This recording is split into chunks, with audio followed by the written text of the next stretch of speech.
Swim or not, he couldn't just leave the horse to its fate.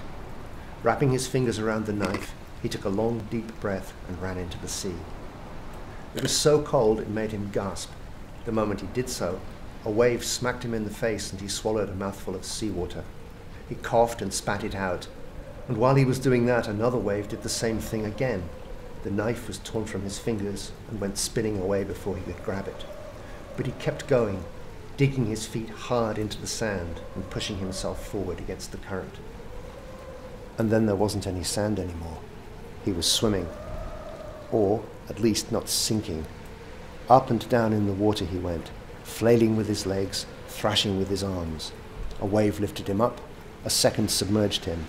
A third, a fourth, and a fifth battered him about like a cork.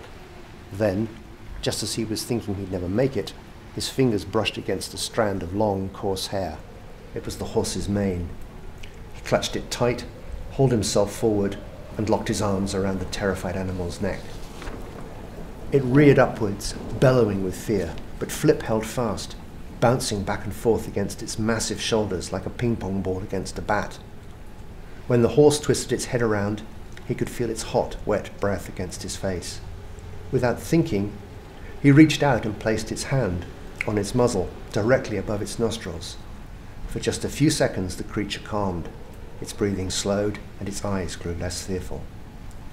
Clutching the mane tight, Flip studied the knotted cable and oily rope around the horse's neck. Up close he could see they got caught in the leather head collar it was wearing, as well as around its leg. That was why every kick dragged its head down. If he could get the head collar off, perhaps the cable and rope would just fall away. It was fastened with two straps, one around the muzzle and one behind the ears.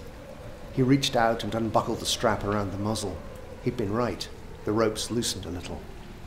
He reached for the strap behind the ears, only for a wave to hit him in the face and almost sweep him away from the horse. He scrambled for it again, but the waves kept knocking him away. Desperate now, he did the only thing he thought would work. He hauled himself forward and slid up onto the horse's back. The extra weight immediately pushed it down in the water. Now the waves were breaking over its head and it thrashed blindly in panic.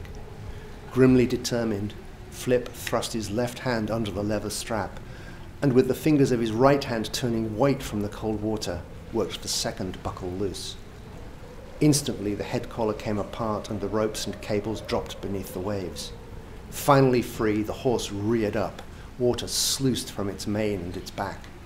Then it crashed back down and started swimming the last few meters to safety.